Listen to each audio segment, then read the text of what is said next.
rău, doar că am mare nevoie de ajutorul vostru, al amândurora. Albert îmi dă casa înapoi. Wow. S-a rezolvat repede. Ai făcut-o cumva. Nu e nevoie să fii malițioasă, Ada.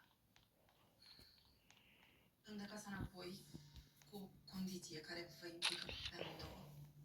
De ce nu mă mir? Unde? Care e condiția? Condiția este ca voi două să luați masa cu el de Crăciun. Ce? Se poate așa ceva. Incredibil. Omul ăsta nu are limite. E incredibil cum de poate să plănuiască așa ceva.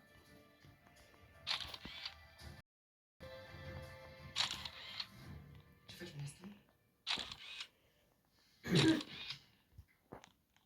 Mă duc eu.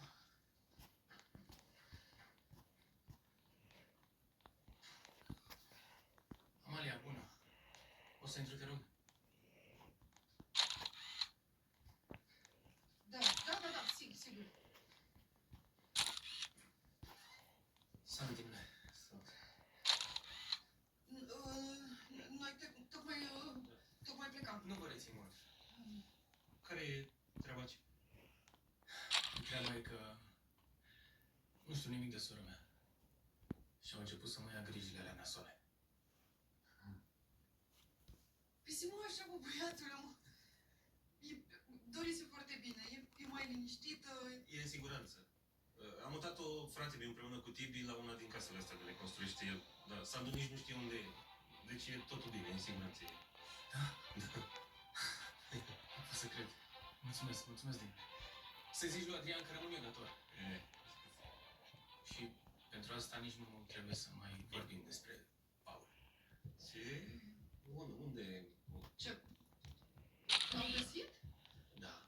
Da? Da. Da? Și unde e acum?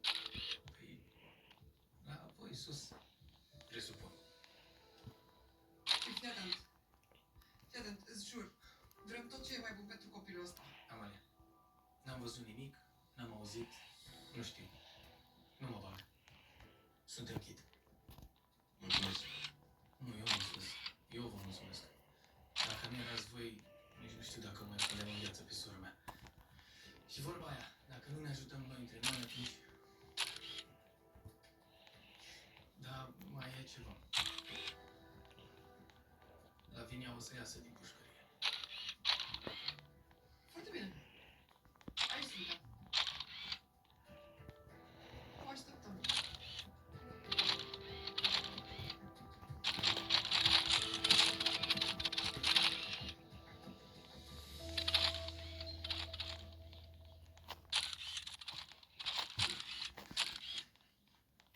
Ce faci, neabun, mă? Te descurci singur aici? Păi cum?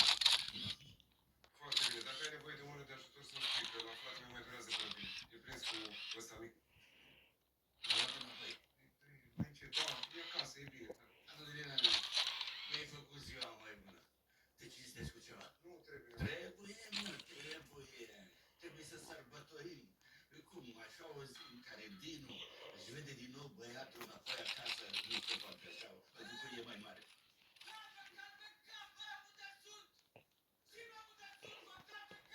Alo, mai ușor, unde te trezești pe tăla la tine? Ce țipi așa? Da? Știu că știți. Unde este Fine și cu nevastă mea? Nenorociților. Vezi cu jignirile alea că poate îmi sară țandă. Așa, și dacă sară țandara, care e problema? Fac ceva pe țandă. Potolește-te, mesajule. Nu știm, domnule, unde sunt. De unde să știm noi? Nu știți, a? În doamne, ăsta de căcații știe tot, numai eu nu știu. Unde a plecat? Mare. Și tu ai fost legat vreo 2 ani și ceva. Acum pare că a venit și rândul lor să plece, da? Alo, gata, calmează-te, vrei la pârnaie? Vezi că dacă dai nevastă ta și nu pățești nimic, ai genești acasă la tine. Hai, repede! Marș că-ți la poliție! Bine. Bine.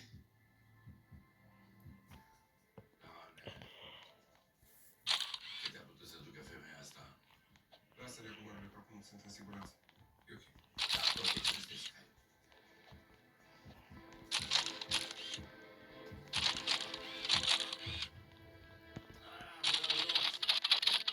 Ce mă, te trage plasa?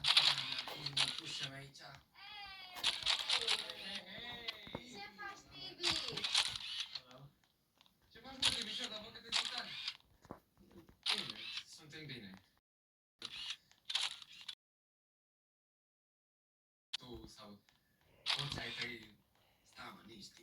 Uite, A trimis tu și floarea asta pentru voi. Ai grijă că e... Și-a zis să vă transmită oraș și fără frică. Așa. Mersi, mersi mult. Și uite, asta e de la mama. E nebună sau ceva. Cred că vreau să faceți diabet. Adică ai 3 tipuri de prăjituri, 3 tipuri de dulciuri, ai de toate. Mulțumesc, mulțumesc mult. Stai, și vezi că anul ăsta, de Crăciun, vii cu mine la colinda, da? Băi, aș dori, adică, dar nu știu cum o să facă. Dacă mă vede, o să...